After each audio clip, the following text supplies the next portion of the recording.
Welcome to Construction Executives Live. I am your host, Jeremy Owens, owner and founder of U.S. Construction Zone and Three Generations Improvements out in sunny Northern California. I wanted to be clear from something right from the top. We are home of the Sacramento Kings, not the Golden State Warriors. If you happen to be a Warrior fan, you can go ahead and drop off now. Just kidding. Welcome. Thanks for being here. I see a lot of familiar names and faces as usual.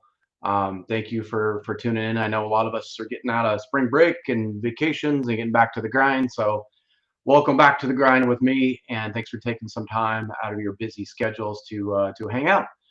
We have another great topic to explore today, and also have a couple more platform updates for you as well. I thought I'd share it with you. So U.S. Construction Zone has opened up a store as well, and I wanted to kind of quickly share that with you. When you go to usconstructionzone.com, you'll see a little link at the top that says shop. What we've done is we've added just construction related apparel. And what we're going to be adding here, in addition to the things that we use every day, like job site signs and business cards and hats and shirts and all that stuff that we use every day, we're going to be adding products and services as well. So if you have a product or service, whether it's an educational platform or whether it's a tech or whether it is an actual product that relates to the construction industry, you think it should be in our store, feel free to email me, Jeremy at usconstructionzone.com. We're always looking for new win-wins and partnerships, so please don't hesitate to reach out to me. I think the shop kind of was brought to me with a couple requests that, hey, Jeremy, you're pointing us in the right direction. You're showing us, who to talk to, when to talk to somebody, and we also would like to see some products and services there as well. And that's why we did it. We're going to give it a try. It's not really my wheelhouse, but it's fun to try new things. And that's what we're doing here at U.S. Construction Zone. So thanks so much for checking that out. I would appreciate feedback too. If you take a look at the site and you have some feedback for me or some additional products and services you feel should be there, please don't hesitate to let me know. We have a great show for you today called Building Your Ideal Business While Preserving Your Valuable Time. The vast majority of building and remodeling business owners, we invest at least 20, 30 years of our life on the grind. And at the end of it, we don't have a lot of transferable value when we close our doors. I think often we get stuck in the weeds. We get hyper focused on the day to day. I know for me personally, we're putting out fires, some literally, and the day to day tends to distract us from the strategic aspects of our business. And we need to put some more thought into that. And with this live show, we're going to learn how to unlock our visionary potential with a great guest, Duane Johns. And he entered the construction industry 30 years ago, it says here. That's a long haul there, Duane. And he started working on oceanfront estates in the Hamptons and Long Island, New York. And in 1996, he moved to Charlotte, North Carolina, and started a general contracting business with Roger Ketchum. And the two achieved success right away. And they've earned many industry awards and rave reviews from clients, designers, and trade partners. And Duane has always been dedicated to elevating professionalism in the construction industry, and he has now shifted his focus from the day-to-day aspects of building and remodeling award businesses to building more rewarding and more valuable businesses. He believes the key ingredients to success are continuous learning, strategic planning, collaboration with like-minded peers, and elimination of egos. Tough one there. When he is not talking shop, you will most likely find him outdoors. He and his family love to travel, hike, explore, and discover new places and new things. Please help me welcome Duane Johns. Duane, thank you for being here. Thank you, Jeremy. I'm glad to be here. And yeah, when you said 30 years ago, that that kind of hits hard. You realize that was a long time ago. And then I'm noticing that Dallas Cowboys helmet at the top of your background there, and that's probably the last time they were really relevant. So, hey, I say it as a fan. I was a Dallas Cowboys fan for many, many years. I moved to the Carolinas and became a Carolinas Panthers fan, and that's been difficult as well. So anyway, I feel your pain. Are you a Hornets fan as well? I try to be. I'm probably the world's most pathetic New York Knicks fan. I still hang on to this day, and it's painful. It's extremely painful. That one is right up there with with the Kings. We've had so much perils, so this is the first time we're in the playoffs, so we're excited. We're playing on the Warriors, and we're pretty jazzed about it here in Sacramento. So Yeah, it should be. it's taken over our content, that's for sure. Yeah. Well, thanks for So having me again, man. I appreciate it. yeah, no, anytime, man. So let's start with your 30-year career. And I'm really kind of interested in that working in the Hamptons component. I know that was kind of your start, and what a strange start, right? Working with the mansions and with a different kind of construction. So tell me a little bit about your upbringing in construction. Yeah, it's unique. I mean, I grew up about an hour and a half, or close to 100 miles east of New York City, in a place called the Hamptons, which is beautiful. It's everything you may have heard about or seen when you hear the Hamptons. But it's also one of those places where you've got a lot of luxury and vacation homes, and then you've got the everyday local people, and that's who I was. I mean, I grew up out there, had a family that hell, I think I have family that dates back to that area to the 1600s. Um, and I mean, we had I've had a family of fishermen and people that were also in some of the skilled trades. And as I was going through high school, that was one of the things that I did a lot. It was summer jobs. That's really what got me exposed Yeah, to construction. yeah, Um, and I realized that as I was getting through the later years of high school, that college wasn't really for me because I didn't have an idea what I wanted to do. yeah. I wasn't in a position to just go out and try it for 4 years. Right. But I was really comfortable with construction. I mean, I was learning a lot of stuff, and I had done everything from painting to trim work to cabinetry, roofing. I mean, I said, hey, I like what I'm doing. I can make a good buck doing this. And that's where I poured my energy. I was fortunate because, you do get to work on some of just off the charts crazy stuff, Right. oceanfront estates. And I mean, I saw craftsmanship at its highest level. So I was fortunate at an early age to get exposed to that type of construction, that level of craftsmanship. Right. Um, and I think that's what gave me an appreciation even more for the trades. And I was one of those people that was always observing, even if I was doing one thing, I'm observing, if I'm working on the frame, helping a framing crew, I'm watching what, the foundation guys are doing. And I mean, Yeah. what are the roofing guys doing? What are the trim guys doing? Hmm. Man, look at those guys. That's just some great cabinet work. I've always had an appreciation for all of it. Yeah. And I think that's what led me to, I ultimately, as I said, worked as, side jobs and then turned into a subcontractor for some great builders out there. Started my own business, had moved down here to the Carolinas in like 1995 or 96, started a business, general contracting business with my still to this day business partner, Roger Ketchum. Um, and just do all things, related to residential construction, custom homes, renovations, and went from the guy that was literally hands-on doing it, Yeah. wearing all the hats through the years, Right. hey, well, Right. now I have to stop actually working and spend some time on sales and then estimating. And then, well, now I need to build systems and processes. And, so all the way through to the other end where today I'm not that involved with my day to day construction business, a little bit more on the visionary side, trying to spend time focused on the bigger picture. Where is the business going? Helping to build my team and support my team. So, Right. it's been a fun journey. Yeah, I mean, it's funny you talked about the college aspect. It seems like based on what you described, you've been to many different colleges along the way, right? In the beginning, it was the trades, and before you know it, you're learning how to do marketing and sales. And oh my God, it's just, I know the feeling. Like if you never stop learning, you can pick up something new. And it sounds like that's kind of what you did, huh? That's for sure. Yeah. Yeah, all along the way, I had good folks that I was around, mentors that I had learned from, and then of course, the school of hard knocks teaches you probably more than anything. Yeah, the painful ones, yeah, for sure.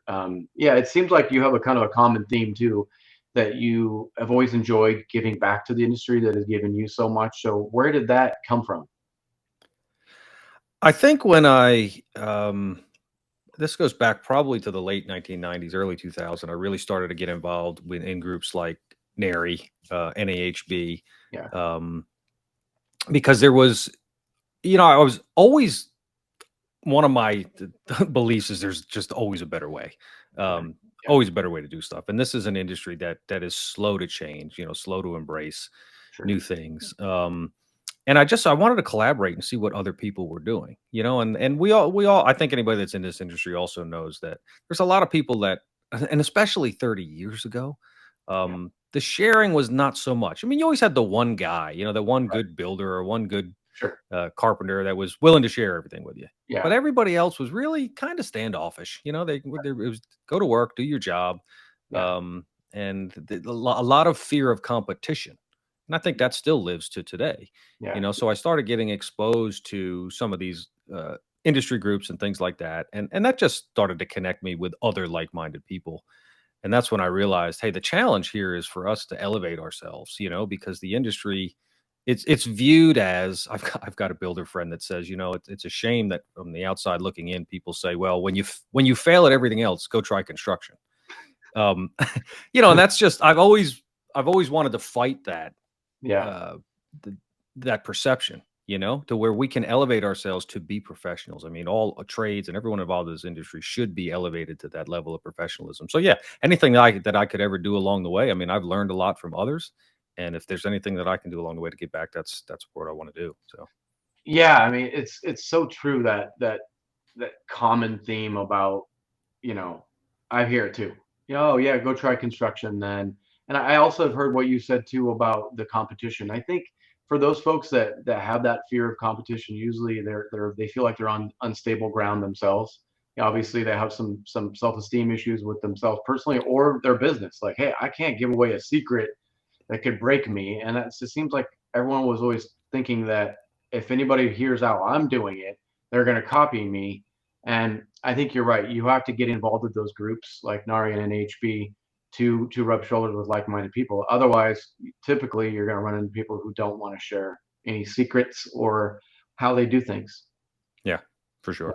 Yeah, for sure.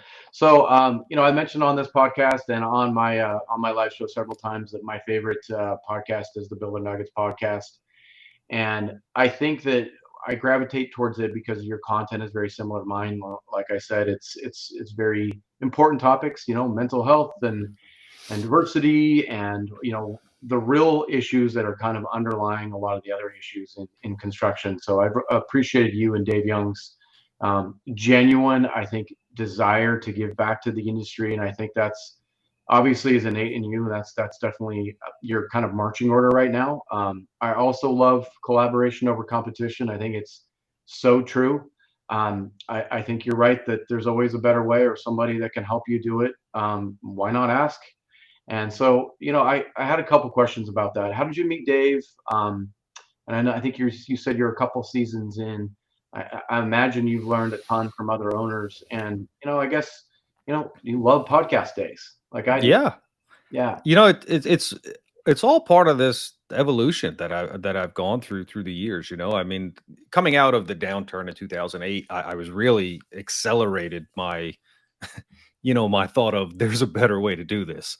for sure. Yeah, I was going to get out of the rat race of bidding and estimating and just spending all kinds of time, frankly, doing work and not getting paid for it. right, right, And then also at the same time looking at how do I, had a good business, have a great reputation, great client base, but you also come to that point of, all right, what am I going to do with this thing when I grow up? right, What's the longer term plan for my business? Am I going to be able to get to a point where I could either sell it or maybe hand it over to somebody on the team or just create something that wasn't so dependent on me. So through that process I was just absorbing more and more information. I started to get involved with some entrepreneur groups. I joined a group called Vistage, um, which was great. It exposed me to lots of business owners outside of the construction industry. mhm, So I would say fast forwarding to like 2015, 16, I was just on this exploration of all the things that I could do to better my business, yeah, systems, processes, knowledge, all this. And I was approached by Dave Young, and he was with a group called Alair Homes, mhm, that was actually founded in Canada, and they were looking to expand into the U.S. and they were looking for someone to partner up with to open up a market in the Carolinas. Um, and at first I wasn't sure, I mean, I was open minded enough to have the conversation, but I just wasn't sure, and mostly because I just didn't know what it was, you right, know. But as I dug deeper in, I realized that this is a pretty cool concept. It's a network of builders, remodelers, very successful builders and remodelers, that really had a very like mindset. They're convinced that, man, there's a better way to do stuff, and a lot of it is based on consolidation. Like, hey, if we get together and settle on a way to share maybe core services like accounting and payroll and marketing, branding, training, um, man, that's a solve for all of us. It's something that now we don't have to worry about trying to figure that out for a business, and then we can collaborate together, share it, make it stronger. So anyway, it was intriguing to me. We went through an exploratory process, joined Alaire, um, and through that, I was also offered an opportunity to become a regional partner with Alaire. So I still own my business in Yeah. Charlotte, a construction business with Roger.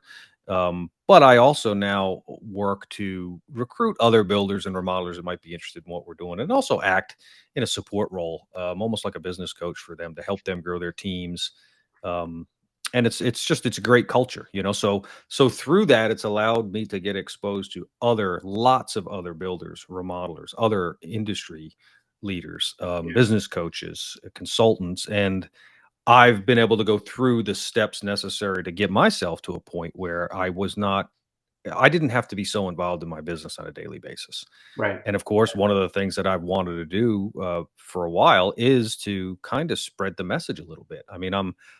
I'm for me, it's troubling that so many people can put 25, 30 years or more in this industry and not have a whole lot at the end. Yeah, maybe they made a good living, have some great work and things to look back on, but then they really, their options are generally like close the doors. We're finding that children or don't really want the business anymore. Yeah. Nobody really rides along, just comes up, knocks on your door and strokes you that big check to buy your business. So it's kind of sad that a lot of these businesses just, like I said, they just kind of shut the doors and it goes away. And I was convinced there's just a better way to approach this. And that's really where the concept of the podcast came from. Dave and I said, hey, what if we could take all the things that we have learned, plus bring on other guests and share the knowledge of the people that have managed to pull it off. The Right. people that have gotten to a point where they have really a truly successful business, Yeah. kind Right. of as the title says, the ideal business. And that's different for everybody. I mean, for some people it's pure up monetary gain. For others, it's freedom, it's time. Right. Um, and that's really where it came to be. And it was pretty quickly into the podcast, probably by I would say maybe our 8th or 10th episode, that we were just blown away by how much others were willing to share. We're talking about other builders, other Right. business coaches. We've had people outside the industry come on. I think you've found one thing that I've found through this is that at first it seemed extremely daunting to do something like this, but um, you give people an opportunity to talk about themselves, and they'll have at it. Yeah, yeah. I mean, you're right that there's so much to that. I think it's great what you guys are doing because I struggle with this myself, being the third generation, like trying to look ahead and be the visionary for our business. And I struggle with it because I do get bogged down and I do get lost and I go, holy shit, that was a year. Like what happened to that whole year? I was gonna Yeah, do X, Y, and Z that year. And then you just push it to the next year. And you do almost need a mentor because if you don't have somebody that can help kind of guide you through these steps, I do think our industry is set up to lose multiple years and decades without you even yeah, blinking. I do think our industry is that kind of set up that way. We're used to putting out the fires and you have an idea when you go into your day what you want to do, and sure as shit, 2 minutes later you get a call and you're going to do something else that day. yeah. And so I think you really need to figure out a way to manage your time, right? I mean, that's got to Yeah. be step one with this whole process. It's time. It's there's a lot to it, and again, I think most of us that go into this industry go into it because we have a passion for some part of it, whether it's the actual craft, whether it's seeing things come to life, a remodel, a custom home, Right. and the business side always comes secondary. Yeah. We haven't really gone through maybe formal business school, business Right. training. Right. So we spend a lot of time playing catch up, patching the pieces together. Oh, I need this new and improved system, or what am I going to do for software? How am I going to, have an onboarding plan? And I've got to grow my business. And so much time is spent. The urgency is always today or tomorrow. Right. Like, oh, I've got a lumber delivery tomorrow, and I got to make sure it's in the right spot. Oh, I got a phone call. The Porta John got delivered to the wrong side of the street. that's the urgent stuff Right. where we need to get ourselves to the point where we're focusing on the important stuff. The important stuff is generally some of that longer term stuff. What kind of things do I need to be doing to think about my business 6 months, a year, 5 years from now? So, Right. and Right. most of us simply spend little to no time on that.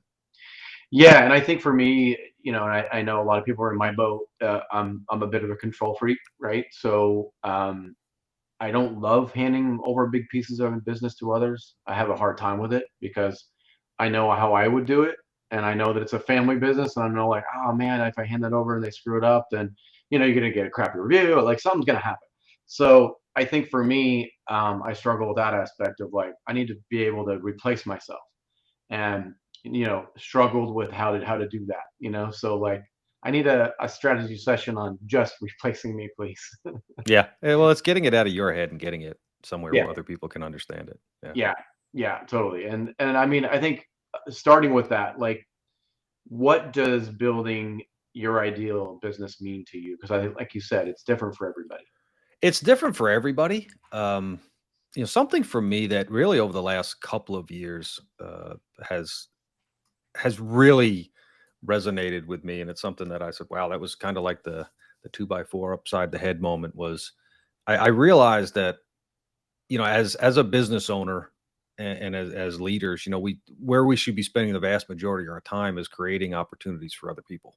Right, I spent so much time building my business, and as you said, just the weeds and just that stuff that I always felt, and granted it's important, but it wasn't really moving the needle in the bigger picture. And then as I've gotten to that point, like I said, where I've built a pretty good incredibly good and talented team, um, I don't worry about that stuff anymore. The day-to-day stuff is kind of taken care of. I'm comfortable in letting them make those decisions. Do they stumble? Do they fall down sometimes? Sure they do. right, Um, but what I've found is when I give, and it has to be the right people. Don't get me wrong. But once you have a core group of good people around you, now I've shifted my energy to what's the next opportunity I can create for them. If I see somebody that has the potential to grow, right, that's just going to come back to me at some point down the road, right, um, tenfold. right, And that's it for me. That's what's been exciting, is to watch other people go through transformations. People that where maybe were challenged or kind of had that scarcity mindset around they couldn't do this, or man, I don't know how I could do that, or no, I could never, you know, run my own business, or whatever the case. By being able to give them opportunities, that's, I mean, to me, I think that's what really makes an ideal business. Is you can start to put team members and people in place to where they just do it better than you ever could. Um, right, right. That was our topic last month was investing into someone, bringing someone from the job site to the office. What does that look like? But it's investing time into people, and I think for so many, for me, generations, it's usually you keeping people under your thumb, and it's usually you don't want them to be better than you. You just want them to do their job. You don't really want to even say they're doing a good job. You just want them to just keep their head down and keep going. But like you said, if you don't take the time to invest in them, then they're just a commodity. they're Then just a commodity. Yeah. it's just the money. It's then they're going to get picked off by somebody else, and you messed up. Basically, is what happened. Yeah. And when you come together like that as a team, you hear us on our podcast, we'll talk a lot about freedom. That's something we talk about, building freedom. What we mean by that is, what an ideal business is getting you to a position. I like to look at it as options. I mean, that freedom gives you freedom of time. Maybe that just creates more time for you and other members on your team, the freedom to do other stuff, the financial freedom, freedom to kind of change on the dime things that you're looking at. The team might come together and say, "Hey, we need to move in a different direction here because we see something changing in the market." Right. Whereas if you don't have those freedoms built in, you're beholden to everything, Right. you know, and then it becomes very inflexible. And I think that's where a lot of the stress comes in, and it's just not fun. So yeah, it's different. That what the ideal business is different for everybody, but for me, one that is creates those freedoms, which will inevitably become more valuable. you Right. know it's Right. just setting you up to where you have options in your business. You may never ever sell it. You may never want to sell it, but if you've got your business to the point where you could sell it, Right. that's It's enough. that's pretty healthy. Yeah. So I imagine, I mean, the biggest challenge that we're talking about here is getting the business owner to just start to strategically think about what is your ideal business, right? Because so Yeah. many of us, maybe they don't know, or maybe it's just like, maybe it's something in the recess of your brain that, oh yeah, but that's for retirement years, but like getting them to think about it, because then you can't set yourself up to be in a position to make that a reality when the time comes, right? Yeah. Yeah. Well, and that's why I challenge a lot of people when I talk to them, especially people that are early on starting their business. I kind of ask them, why did you go into business? And one of my favorite quotes, I've heard it from a few people, but as entrepreneurs, uh, you know, entrepreneurs will work 80 hours a week to avoid working 40. I mean, Right. that's just so true, but and that's what we do. We don't want to go back to the job, so to speak. We want that freedom. We want to be able to make our own decisions. But we also get into that hamster wheel, and before we know it, we start to say, well, why did I go into business in the first place?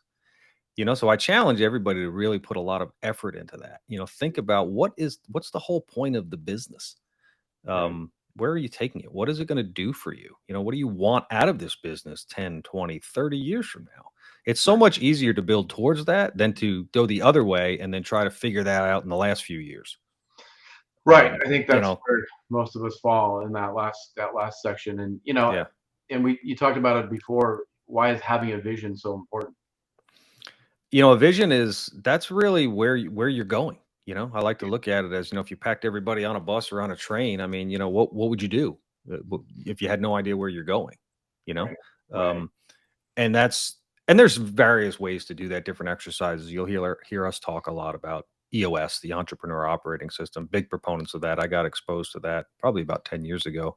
Okay. It's a great suite of tools that just walks you through vision and core values and living in the 90-day world, having very specific rocks and goals. Um, but the vision, I think, is what's so important about that is there's no way you're ever going to get people to, you hear the term buy-in all the time. You'll never get buy-in from people if they have no idea where they're going, Right. and if you're Right. the kind of owner that just is head down and coming to work every day and expecting everybody to just do their job, Right. that's just going to lead to a lot of frustration, Right. but when you bring the team together and they clearly understand where we're going, and that could be, again, that's different for everybody, but maybe the team knows that, hey, this year we're doing $1 million.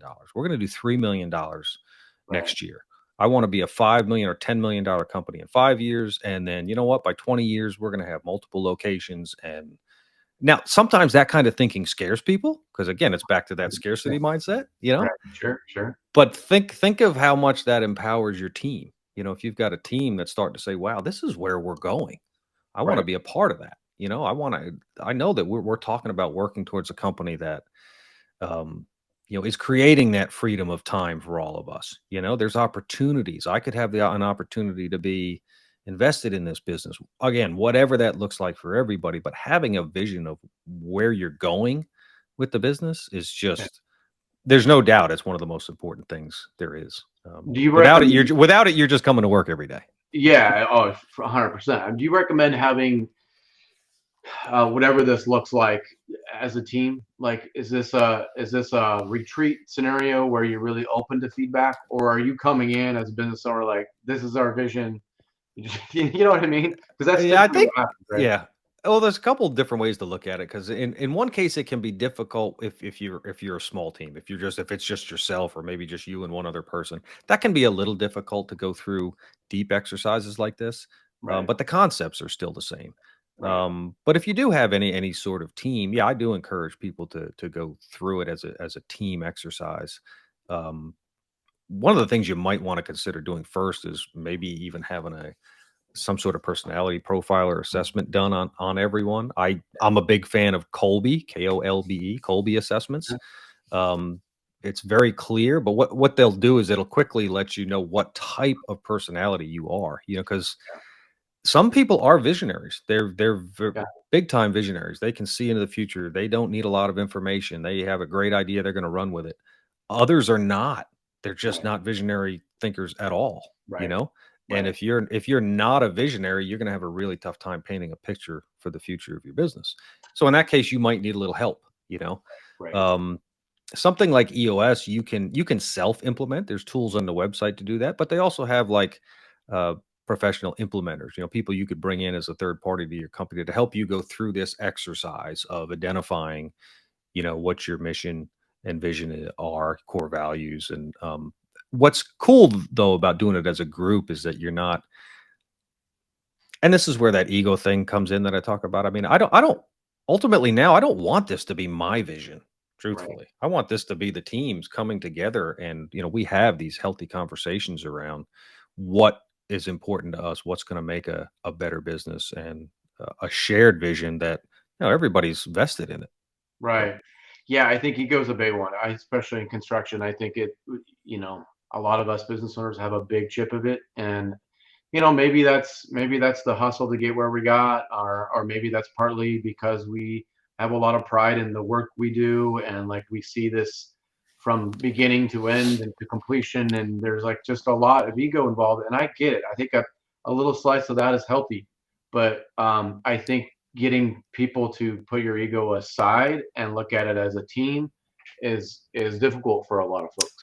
And we're at a generational change too, I mean, I'm sort of Gen X, a little bit in the middle, but Yeah. let's face it, a lot of our future workforce is going to be millennials and Gen Z, and I can't remember where I was. I might have been at an HBA function or something, and there was an older person that said, "Oh, the millennials don't want to work. They don't want to work. They don't want to work." And then one of the young folks chimed in and said, "Oh yeah, well maybe they don't want to work for you." And Perfect. it was perfect because it's Perfect. like, wait, okay, that might have been the case years ago. Right. Really the mentality of just come to work, shut up, do your job. Right. Those days are gone. Right. I mean, talented people, which are going to be harder and harder to find in this Right. industry, Right. they don't want a job. They want Right. they want to be able to come to work, so to speak, but have a career where they know they're a part of something. Right. They're doing this every day for some bigger reason. I mean, if Right. you're not providing or helping them understand what that is, you're going to really struggle to hold on to talent. Yeah, I mean, I think that brings us right into the core value piece because I'm with you. I understand that the millennials had kind of got themselves a bad name in a lot of ways from getting their hands dirty kind of work, which is fine. But you're right. If they don't have something to work for too, like as a business, that's partly vision, partly core value of like, hey, what are we doing as a business? Are we giving back? Are we not at all? Is that part of your business? Because I know a lot of millennials that won't work for somebody if they don't believe the core values. If they don't Yeah. believe that part, they're not going to apply. Like, so not even to have that as a business is like it's bad, but also they don't understand how important it is for them. It's money is not as important as the whole picture together. Yeah. No doubt. I mean, core values is one of the after the vision to really the core values is the thing that uh, I equate it to your belief, as a whether that's a business owner or even a team member. It's kind of the guiding light, the guiding principles for the company. Yeah, and that too, you'll come around as a team to establish these. And you got to go a little bit deeper. I mean, it can't just be, oh yeah, honesty, integrity, craftsmanship. I mean, it's on everybody's website in this business, right? But dive a little bit deeper into what are those core beliefs. Um, and what happens then is it also starts to make every decision you make as a team a lot easier. Like if you're going to Right. hire somebody new and that's all you have to do is run this person really up against your core values. If it Right. doesn't fit, well, there's your decision. Right. Almost all the other decisions that you're going to make, these decisions that a lot of times you struggle with, if you've got a really defined set of core values, that's going to really help you make a decision. Right. Yeah. I mean, And for my team, it's marching order, right? Like, so, like you said, like you put it in front of your marching order, and if it doesn't fit, then yeah, you're going down the wrong path. yeah, and it also it attracts good people, the kind of people that you want, but it also repulses the ones you don't. Right. Right. Why go through the pain of finding that out 6 months or a year later if you've got a strong set of core values that you're talking about early on, even when you're hiring? Right. someone, they might just get up and leave the interview. Well, that's Right. okay. Yeah. So Better find out now, right? better to find out now. Yeah. Yeah. Yeah. Okay. So on to the next part that you talk about is the highest and best use. What do you mean by highest and best use? That too is something that in the EOS world they call it. There's an exercise they call delegate and elevate, and I've seen several other types of exercises like this. But in a sense, it means really focusing on the things that you love to do and you're good at. You know, um, and in the delegate and elevate exercise, it's kind of got four quadrants, and on the top left will be things that you don't like to do and things that you're not good at. Gotcha. And it works its way all the way down to the bottom right, which is things that you love to do and you are good at. And ultimately that's where you want to be spending your time. And that's all of us, not just as a Right. business owner, but I mean all team members. You should be getting to the point where the vast majority of your time is spent doing the things that you love and the things that you're really good at. And I think too many of us get stuck somewhere else, because we feel like we're the only ones that can do it. Um, it's also why um, it's also why people get frustrated. I think a lot of times as business owners, it's the do-it-yourself mindset. Right. But if you look back, it's generally because we probably didn't set that person up for success in the first place. Right. If you're looking at stuff as just handing it off, like I just got to get this off my plate. Right. Here's good. Do A, B, and C, and Mhm. and then it comes back to you in worse shape than when you gave it to them. Now you've got twice as much work. Right. So that's you kind of recoil from that and you go, man, I'm just not going to do this. I'll just do it myself. It's easier if I just do it myself. I mean, how many times do you hear that? How many times have you said that? I've said it. Yeah. Yeah.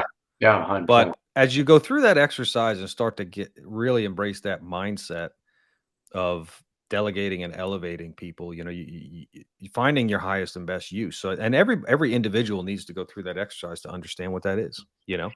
I'm not big on. I understand and I know the value of systems and processes, Mhm. but boy, I don't like designing them. Mm. I don't want to sit there and create. If I had to create a standard operating procedure, it's just like eating worms for me. I can't do it. I don't want to do it. I'm slow. It's probably going to be difficult for anybody else to understand. Right. So I need to find somebody else that does that. Find somebody else that loves. I, I call it like the eating your kale. Somebody will eat your kale. Somebody loves it. They'll take as much as you can give them. Right. So yeah, that's really the whole point of highest and best use is when you can get to that point where everyone on your team has found their highest and best use and they're focused on it. Right. It's just it's night and day when it comes to attitude and performance and everything else. Yeah. How do they? Because I imagine not everyone knows what they do love, right? Yeah. So like I think you get, like you said, you get pigeonholed. I use that like athletes a lot, right? So, you get a kid that's good at playing catcher, and pretty much he plays catcher the entire time, but that's not what he loves to do. But you Right. get kind of like you're pigeonholed into a spot, and like you're good at it, right? So everyone just assumes, oh, he must like doing that. But maybe you don't even know that you hate it, for one. And like maybe you don't even know what you would be good at or love to do because you've never done an analysis Yeah. like this, Yep. right? And it's another great team exercise to do together. To just jot it down, just list. And a good way to start is to even just start writing down all the things you do in a given day. Right. Just write them down, and then maybe go back through that list and start to check: do I like it? Do I love it? Do I not Right. like it? Am I good at it? Am I not good at it? Right. Um, like me, I'm really good at obtaining building permits. I can't stand it. I don't want to do it. So there's a perfect example. If I had to do a lot of that, my battery would be drained. I'd be exhausted by Right. noon each day, and Right. so I need to find somebody else to do that. You Right. know, Right. so go through all the different tasks that you do. Um, Another good way to look at it is to even tell each member of your team to just take a notepad or something, and maybe even do that for a week. Just Yeah. next week, just jot down all the things that you do. Or if you think of something that you just don't like doing, jot it down, and then get together again, like I said, as a team to find Right. out what you like doing and not doing. Now, we all know that there's certain things that you just have to You got to Sure. hunker down. You have to do it. It has to get done. I get that. But the point is to over time get yourself out of doing those things and find somebody else that loves it. Right. So And so for those that are like that are out there that are in the smaller business setting, I know this is a tough subject because we don't have the big team, right? So you do have to wear those multiple hats. So it would become the discussion of, well, do you want to get to a certain level? If you do, then you do have to hire in order to take some of those things away. Or, like you said, maybe their vision is not. Maybe their vision is like they just want to have a decent career and they're okay with like just shutting the door and walking away, and that's yeah, okay. I just don't know a lot of people that are okay with that when you say that out loud. right. And it's also you have to also understand there's a lot of these things that especially in today's world, of there are so many things that can be done on a fractional basis. You can get people that will do um, bookkeeping and Yeah, blog writing and just, I mean, sure. they're all over. Yeah, All of this stuff and it's virtual, and you don't have to invest tons in it. And they're good at what they do, really good at what they do. right, You right, just have to find those people. So it doesn't mean you would have to know. You might come down with a list of say administrative things, that maybe takes 4 hours, 8 hours out of your week. right, Well, find somebody from on a part-time or like I said, or on a fractional or contract basis to do that. They right, love it. That's what they want to do 60 hours a week of that because they right, love it so much. Um, that's an easy way to get it off your plate without you making the investment of, oh, I got to bring in a full-time person and, right. create a job description and all that. I mean, it's probably not doesn't warrant that. So I think you have to look at it through the lens that there are a lot of options today for some of those fractional type services. Yeah, yeah, for sure. Yeah, and it brings me kind of this last one here where, why do so many of us struggle with this subject in general? Building your ideal business while preserving our valuable time. We all struggle with it, it seems like. So why is that, you think? I think a lot of it is because we haven't necessarily gone through exercises like we just talked about. Yeah, It's almost instinctive to just go back to the fire. This is I've got to get this done. I have to do this. This is important for tomorrow. And we never really and what we do is we end up piling more of that stuff on our plate. As long if we can fill ourselves with 50 hours a week of that, we're busy. Where we have to become very disciplined around our time management, and you have to make sure that you've heard the cliche, working on the business, not in the business, but it's true. You look at any successful entrepreneur, any successful business, it's either that business owner or they've got a leadership team dedicated to doing that. They're working on the business. right, Um, and maybe you need to get yourself around other people that are doing that. To me, I think that's something that is transformative, is because it's hard to gather that information and actually figure it out on your own, right, and that's when you get frustrated with it. But immerse yourself, get in a room with other people, a mastermind, we like to call it, of people that have done it. And it doesn't have to be in this industry, because a lot of what we're talking about really is simple business sense. right, Um, and that was something for me about 10 years ago too that was eye opening, is that I started to, and I'd heard it from a few others, but started to look at myself. As I said, hey, at some point here I have to start looking at myself as a business owner first. right. And I just happen to be engaged in construction, Sure, and that's sure. really, really hard for us, Right, because it's, for most of us, it's construction first, it's the trade first, that's first, and right, everything else comes after that. right, Um, and it doesn't mean, if you switch your mindset to business first, some people will think, oh man, that means I'm going to give up quality, or I'm not going to, like you said before, I'm afraid now, I'm letting go of stuff, I'm not going to be touching it. right, That's not the case. If you really dedicate yourself to thinking that way, thinking of this is a business, the business needs the attention first. right, It needs the right people, the right parts, pieces, systems, processes, all that other stuff will work itself out. right. Um, but you'll be at an extra, you'll drive yourself mad if all you do is start trying stuff, Yeah, without having all that other foundational stuff in place first. right. Well, And I in think your that's it. That's where the frustration comes in. Somebody heard about something, yeah, they totally. tried it, it went sideways, and then, "Oh, I'm not doing that again." Exactly. I can picture it Yeah, right now. yeah. So in your consultant side of your business, do you get involved with helping teams get set up with something like this? We do. We will talk to folks and take them through a bit of a business assessment that we have. I mean, and again, everybody's different. You know, we've got people that are just starting out and they might be doing a very low volume, all the way up to people that are large volume, looking to scale, grow. And we try to understand. We try to paint a picture of where they are today. Right. You know, and look back at what have um, obviously some of the core fundamentals of the business, but we'll dive into things like, have you had any formal coaching? Are you involved in industry groups? You Sure. know, what kind of collaboration do you do? And because we want to peel the onion a little bit to find out who it is we're dealing with. You know, some Sure. people, I mean, some people have just not done any of that, and they've never been exposed to it. You know, and Right. really need is to get a little bit of that exposure. We've had some folks that's really all it took was some exposure to a few industry groups or a mastermind or two, and their business was just changed night and day. Right. You Right. know?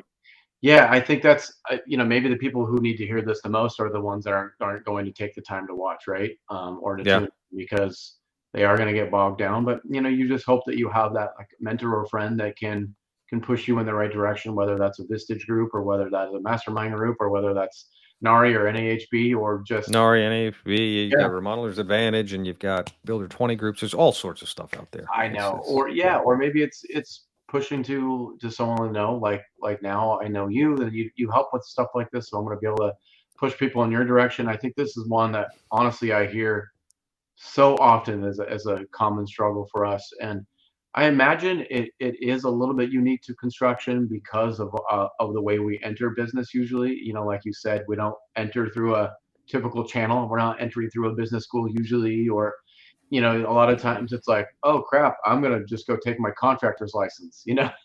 yeah, And then before you know, you get back in the mail, and you're like, well, I guess I got a business now.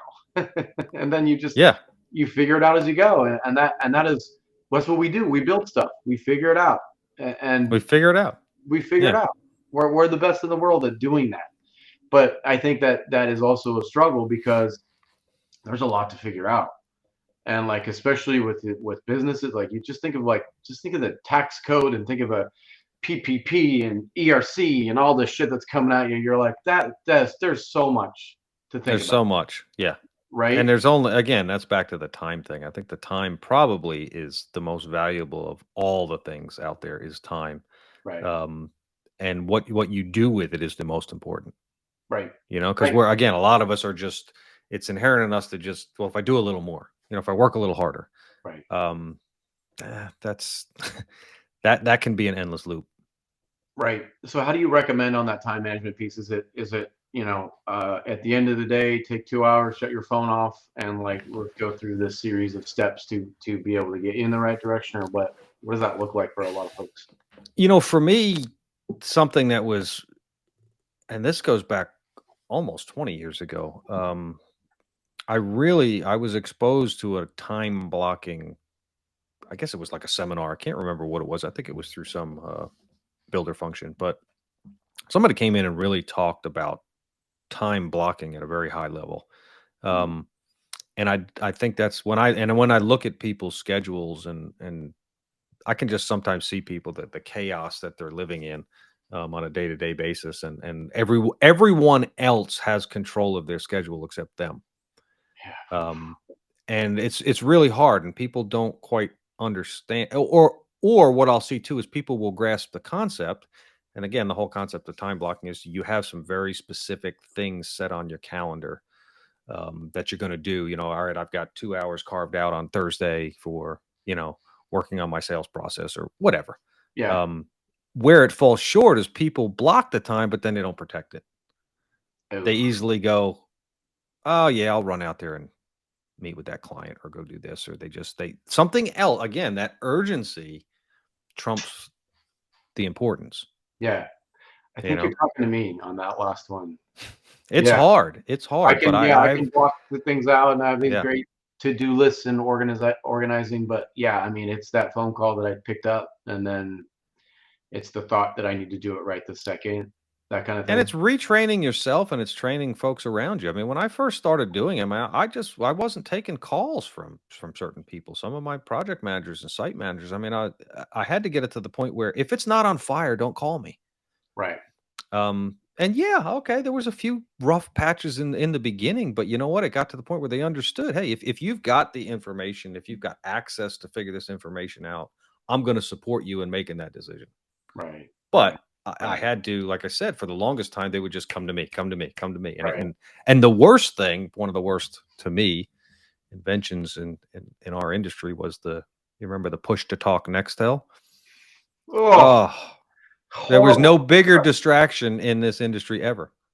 Oh Nobody my would even God. stop to think about something. They just push that button. Oh, Hey, do that you was have? Do you know how? Can I? Where is? That's and you have the, that's the kind of stuff you have to shut off. You have to block time for you to work on these things in your business and yeah. then protect it. Just don't let people violate it. You have to say no. You know what's getting in pretty close to second is texting though, because Yeah, it is. It really is. and now you even have foremans with a smartwatch or an Apple Watch, and you're like, why are you looking at your text right now? You're on a ladder. Like, is it that important? But like, they feel like everything's so important. Like that text comes and like, we have to answer it. Yeah. It's kind of like the push talk crap. It's annoying Yep. and It's it's annoying. distracting people, and it like makes you when you're talking to someone, it makes them divert their eyes down, and Yeah. you're like, you're not listening to me right Yeah. now. And that's So something you have to work. You have to work on it yourself, and you have to work yeah, on it with your teams. You have to always be thinking about moving to how do we become a more proactive team versus reactive. I mean, most of us are reactive. That's kind of the world we live in. And I get it. This industry does have its surprises. We know that, but yeah, you can limit those by being really proactive. If you're having good team meetings. Maybe one thing we have every week is just kind of a kickoff meeting, a Monday morning kickoff. Everybody knows what they're doing, where they're going, what kind of resources do we need. That right, saves a lot of those random phone calls during the week. You right, know, right. Yeah, um, good point. Good point. Well, I mean, a couple last things here. I mean, I know you wear many hats. I mean, a lot of your hats are on the more strategic and doing things like this side. Podcaster, consultant, speaker, advocate, builder. What gets you out of bed the quickest in the morning these days with all those hats you're wearing? I would say now it's working with new teams. Like I have, fortunately working with a layer, I have the opportunity, like I said, to bring on some new business owners and their teams and that time I spend with them to really understand their business, what they've done over the last 5 years, 10 years or more, um, helping them solve a lot of things we just talked about today. Is they've got a good business, but there's some pieces missing. They can't quite connect all the dots. They want to get to the next level. Right. How do they and helping them figure Sure. that out. Yeah, that's And all. what I love about it is by doing things the right way, by going through some of these exercises I talked about, is you're actually empowering these folks to ultimately figure it out on their own. It's not like I don't come in and tell people what to do, you Right. know. Right. Um, I try to give them the tools and some of the knowledge from my experiences of how they can come to those conclusions on their own. It's really cool to watch. Yeah. It's great to watch teams get out of their own way, you Yeah. know? Yeah. Because everybody is. You hear that talked about with business owners a lot, like business owners get stuck or business owners are in their way. I've found that almost everybody on a team is sort of in their own way, you know, Right. because they have to go through some of these things and understand what gets them up in the morning, you Right. know, Right. until everybody really goes through that and then understands it as Sure. a team. Yeah, so that's what fires me up. Cool. Awesome. And then one last thing on the Alaire thing. I've seen some really cool write-ups on kind of that franchise model, and honestly, the more you talk about it, the way you're talking about it, it just makes so much sense for a lot of folks. So, I mean, I think that that's something that a lot of people should look at is how do you pull resources together like Alaire has done and make some of these giant hurdles that are in our way. Just think of like the insurance component and like you said, payroll, all these like Yeah, things that are decisions that we have to make, changes we make, through the years, and how much time it takes. To me, that's the probably the most attractive part of that, right? Is that yeah, let's just take some of your time away.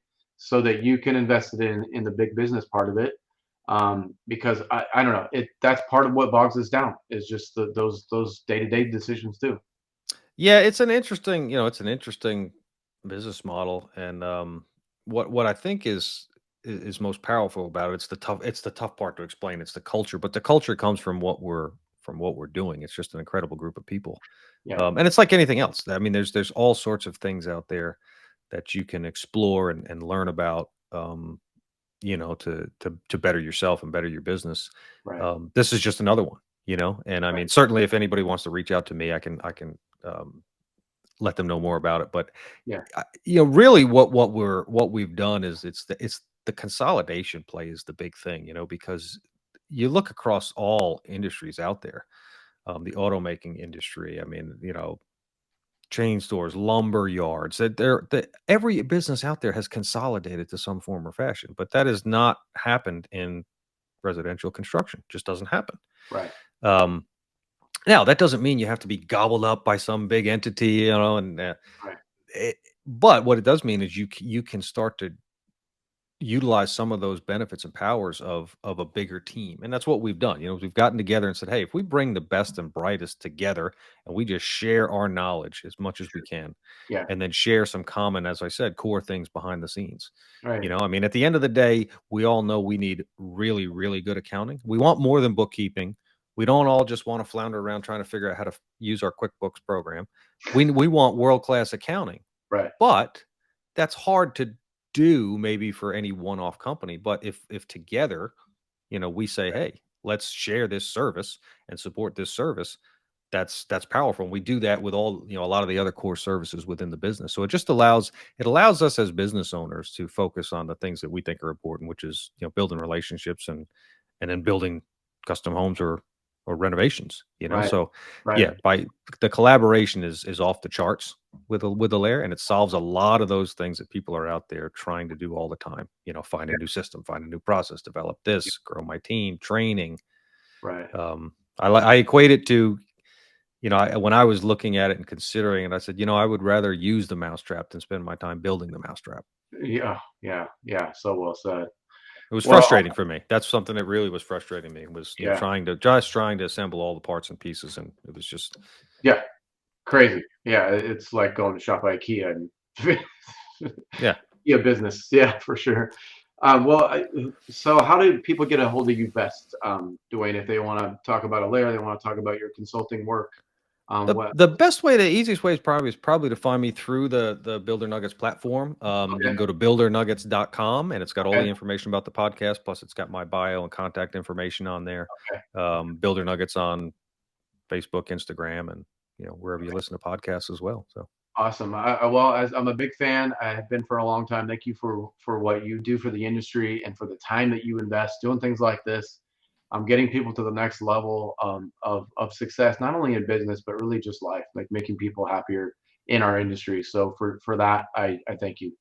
well, thanks for the opportunity, Yep. Jeremy, and I want to thank you, because I know, I know what goes into doing this. A Yeah. lot of effort behind the scenes, Yeah. and yeah, so just you're providing a valuable platform out there for a lot of people. So thank you for what you're doing. All right. Thank you. We'll All right, see you. man. Take care. All right. See ya. Bye. Thank you guys for tuning in. Another episode of Construction Executives Live. We will be back next month. It'll be the first Wednesday of the month, 10 a.m. Pacific time, and you'll be seeing an invite from me here very shortly. Thanks again for tuning in, and we'll see you next time. Bye.